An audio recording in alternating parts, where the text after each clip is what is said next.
संदर्भ है। आप सभी जानते हो, राजा मिलिंद हैं। उनकी भंते नाग सेन से जो भेंट होती है और जो चर्चा करते हैं, उसी में से ही है ये। और हालांकि ये बहुत छोटा है, लेकिन बहुत ही गंभीर है ये। विषय का नाम है बुद्ध समाधि क्यों लगाते हैं।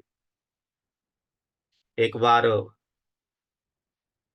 हमारे सामने ऑनलाइन उपस्थित हैं मेरे ज्येष्ठ भ्राता आदर्श ब्रह्मचारी प्रज्ञा रश्मि जी।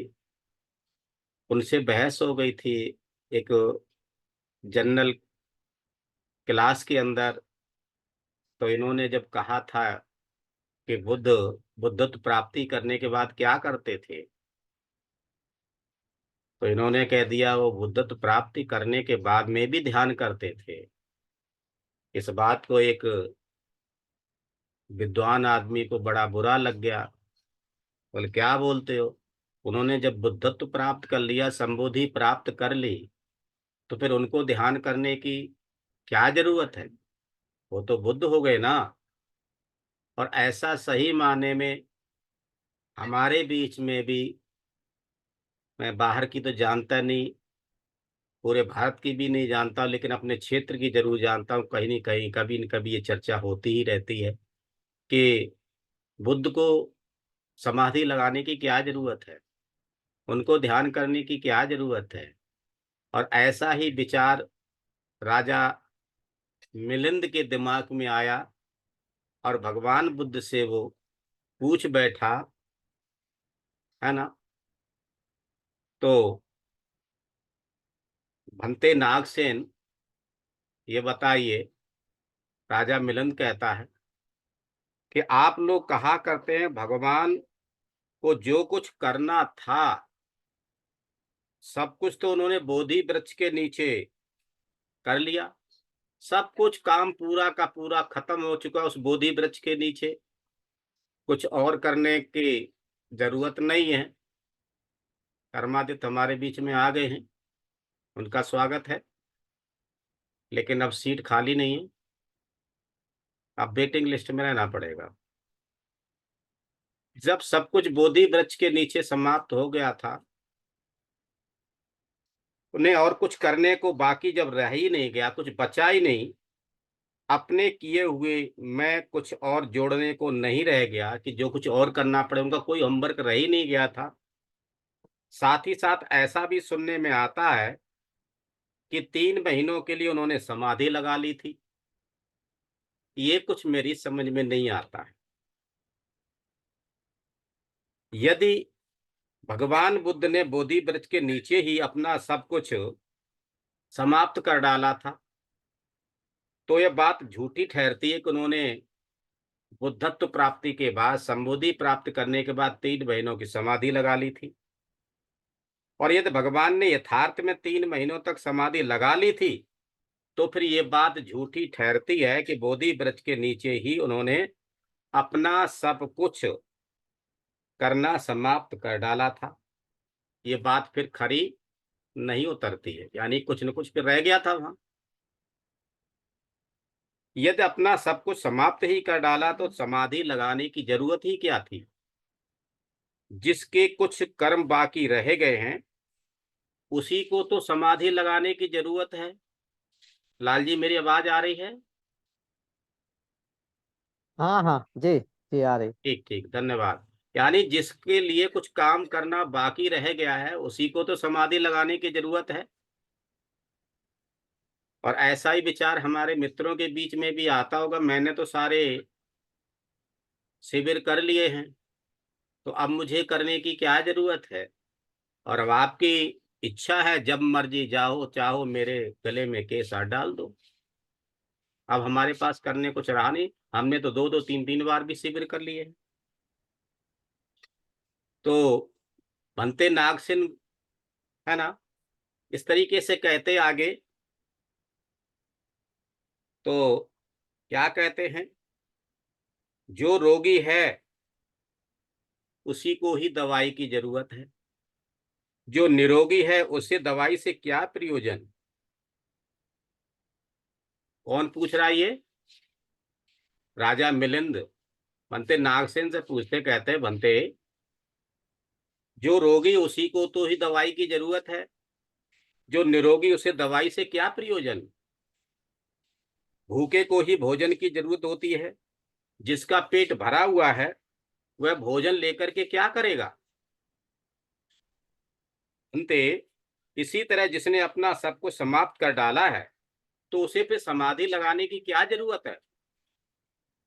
जिसके कुछ कर्म बाकी रह गए हैं उसी को तो समाधि लगाने की जरूरत हो सकती है।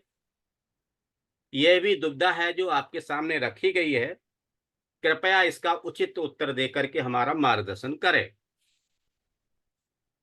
तो इस पर भंते नागसेन क्या कहते हैं, महाराज ये दोनों बातें ठीक हैं कि बोधि वृक्ष के नीचे भगवान बुद्ध ने अपना सब कुछ समाप्त कर डाला था, और ये भी सत्य है कि 3 महीनों तक उन्होंने समाधि लगा ली थी। महाराज समाधि में बहुत गुण है।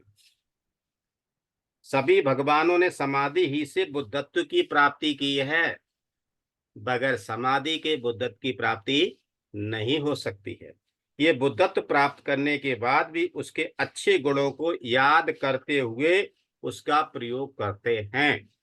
यानी कि समाधि लगाने से जो कुछ भी वहां प्राप्त होता, जो उसके अच्छे अच्छे गुण होते हैं, उन अच्छे गुणों को बनाए रखने के लिए समाधि लगाया करते हैं। मैं कई बार अपने जनरल क्लास में कहा करता हूं कि धम्मचारी बनना एक अलग चीज है, लेकिन धम्मचारी को धम्मचारी बनाए रखना ये अपने आप में थोड़ा अलग है। धम्मचारी की अपने कुछ प्रतिज्ञाएं होती हैं, कुछ उनके लिए स्पेशल शिक्षाएं होती हैं। उन शिक्षाओं पर अगर खरा उतरता है तो ही धम्मचारी है। और इसीलिए तो आप धम्मपालन गाथा कहते हैं, तो उसमें कितना साफ लिखा हुआ है बाबा साहब ने कि धम्मचारी सुखम सेति अस्मि लोके परिहम च। धम्मचारी हमेशा सुख की नींद सोता है, वो चाहे इस लोक में रहे चाहे उस लोक में, अर्थात वो कैसी परिस्थिति में रहे वो हमेशा सुख की नींद सोता है। सुख की नींद सोने का मतलब क्या है? उसके जो अच्छे गुण हैं, उन अच्छे गुणों की वजह से उसे तुरंत नींद आ जाती है, उसके मन में बुरे विचार नहीं आते, उसे टेंशन नहीं होती है, इसलिए उसे जल्दी नींद आ जाया करती है। अब जो है वो जो है राजा मिलन को समझा रहे बनते नागसेन महाराज, कोई आदमी राजा की सेवा करे, उससे राजा प्रसन्न हो, राजा उसे कोई बड़ा इनाम दे दे, उस इनाम को याद कर वो आदमी राजा की सेवा और भी अधिक करे। या कोई रोगी आदमी वैद्य के पास जाए और अपना इलाज अच्छी तरीके से कराने के लिए उसे बहुत सारा इनाम बख्शीश दे करके उसकी सेवा करे। इलाज होने के बाद चंगा होकर भी, यानी ठीक होकर के भी वैद्य के किए गए उपकार को मान करके फिर भी उसकी सेवा करे। महाराज उसी तरह सभी भगवानों ने समाधि लगाकर ही बुद्धत्व की प्राप्ति की है, सो वे उसके गुणों को याद करके उसकी सेवा बुद्धत्व प्राप्ति के बाद भी करते हैं। महाराज समाधि के 28 गुण हैं। कितने गुण हैं? 28, जिसको देखते हुए सभी भगवान उसकी सेवा करते हैं। वे 28 गुण कौन कौन से हैं? नंबर 1, अपनी रक्षा होती है। नंबर 2, उसका जीवन लंबा होता है। अभी भी जापान के अंदर 150 साल के मिलेंगे आपको, क्योंकि वहां साधक लोग बहुत ज्यादा है। तीसरा, बल बढ़ता है। चौथा, सभी अवगुणों का नाश हो जाता है। पांचवा, सभी अपयश दूर हो जाते हैं। छठा, यश की वृद्धि होती है। आपने देखा होगा कि जब आशीर्वाद गाथा होती है तो उसमें बोला जाता है ना, वर्धोपसेना चत्वार तस्सा बढ़ंती आयु बड़ो सुखंग बलंग। आगे क्या है? सातवां, असंतोष हट जाता है। अगला उसे पूरा संतोष रहता है।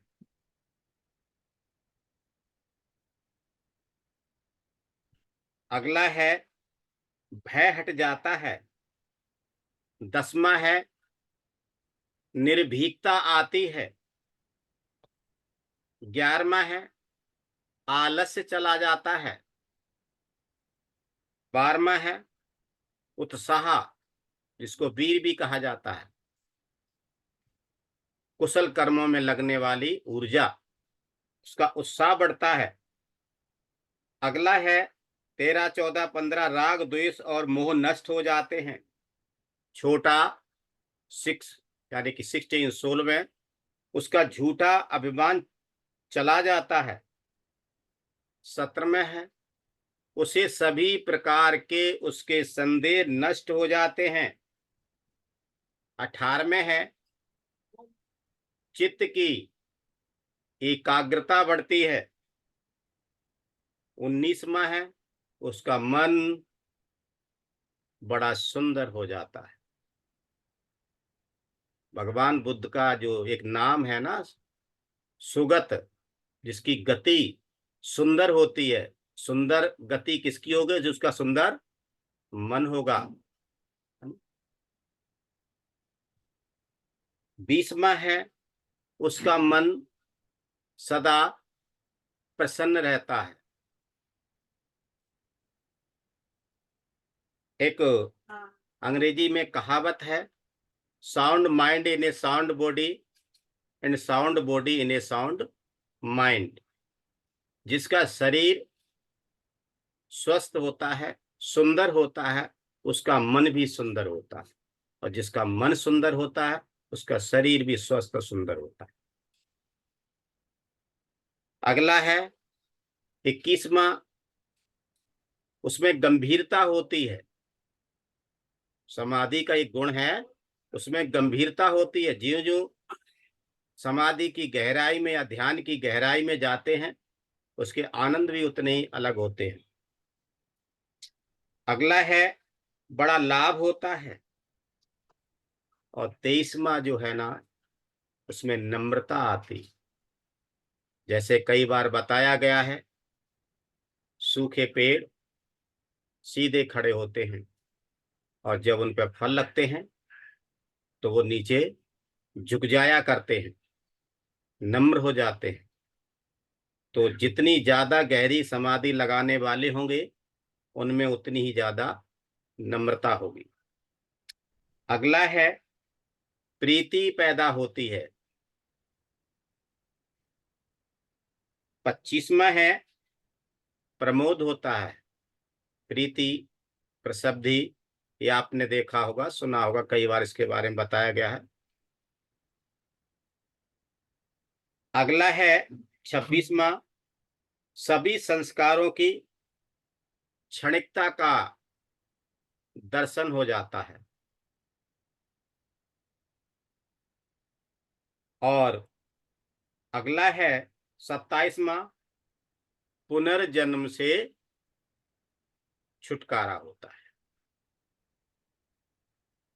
भगवान बुद्ध को सुना होगा, कई बार नागरत्न जी ने कहा है कि मैंने तेरी सारी कड़ियां तोड़ दी हैं। हे ग्रह कारक, तू अपना घर पुनः पुनः निर्माण नहीं कर पाया है। मैंने तुझे पहचान लिया है और तेरी सारी कड़ियां मैंने तोड़ दी हैं। मैं या मेरा फिर से जन्म होने वाला नहीं है।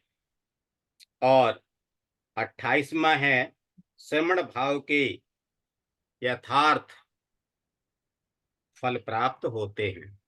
आपने महामंगल सूत्र में देखा होगा, लास्ट में वो बताते हैं, लोक धम्मे ही फुटस्स लोक धम्मे ही चित्तम यस्य न कंपति अशोकं विरजं खेमं एतं मंगल मुक्त, है ना।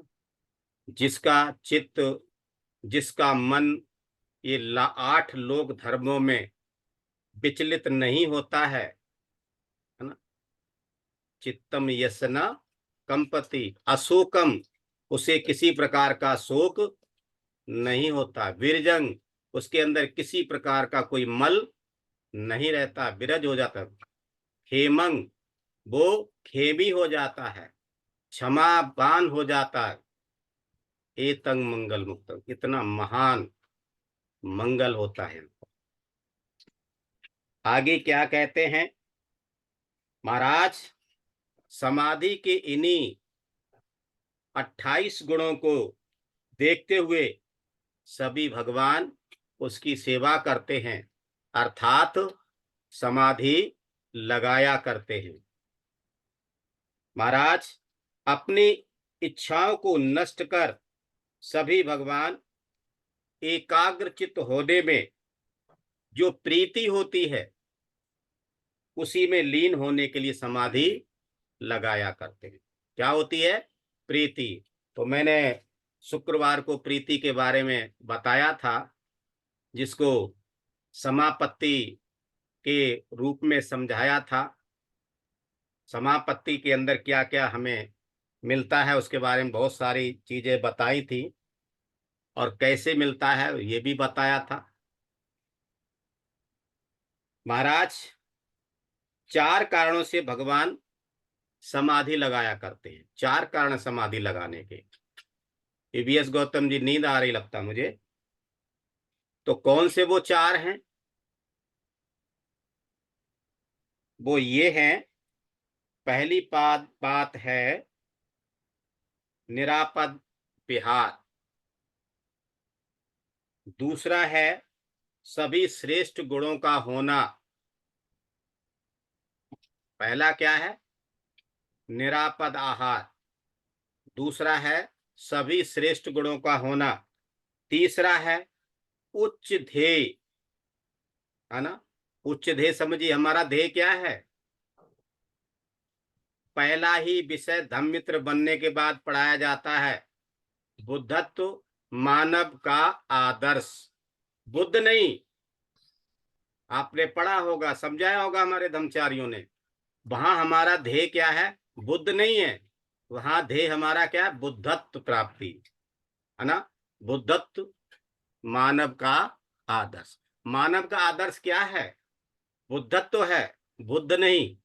तो यहाँ पर जो उच्च ध्येय है वो यही है, उच्च ध्येय का एकमात्र मार्ग होना।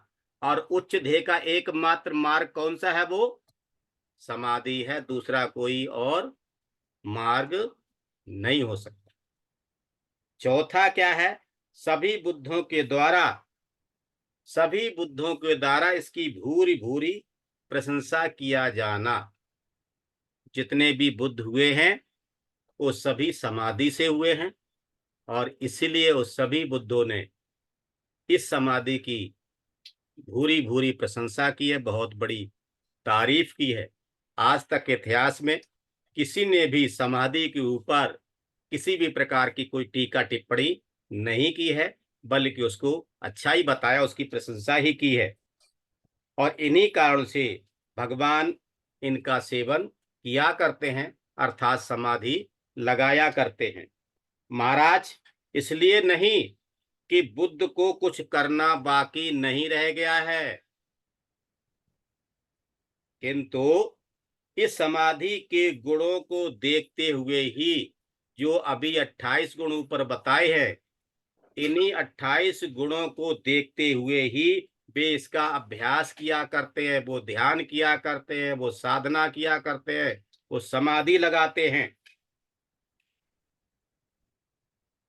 तो राजा मिलन इतना सुनकर कहने लगा, भंते नागसेन, आपने बिल्कुल ठीक कहा, मैं भली प्रकार से समझ गया। धन्य हैं आप, धन्य है आपकी देशना। आपने हमारा बहुत अच्छा मार्गदर्शन किया है। साधु, साधु, साधु, इतना कह कर के वो नमस्कार करके वहां से चला गया, शांत हो गया। और मैं भी यहाँ पर अपनी बात को यहाँ समाप्त करता हूँ। मुझे उम्मीद है आपके मन के अंदर की जो विचिकित्सा है कि बुद्ध समाधि क्यों लगाते हैं, या फिर हमारे धर्मचारी धर्मचारी बनने के बाद, आचार्य बनने के बाद, उपाध्याय बनने के बाद वो ध्यान साधना क्यों करते हैं, अच्छी तरह से समझ में आ गया होगा। तो मैं अपनी वाणी को यही विराम देता हूँ। आप सभी ने ध्यान से सुन लिया। मुझे धम्ममित्र लाल जी ने मौका दिया है, दिल्ली केंद्र ने जो मुझे सिंधी दी है, तो आप सभी का मैं आभार व्यक्त करता हूँ। यहीं रुकता हूँ। सभी को मेरा मैत्रीपूर्ण जय भी। नमो बुद्धाय।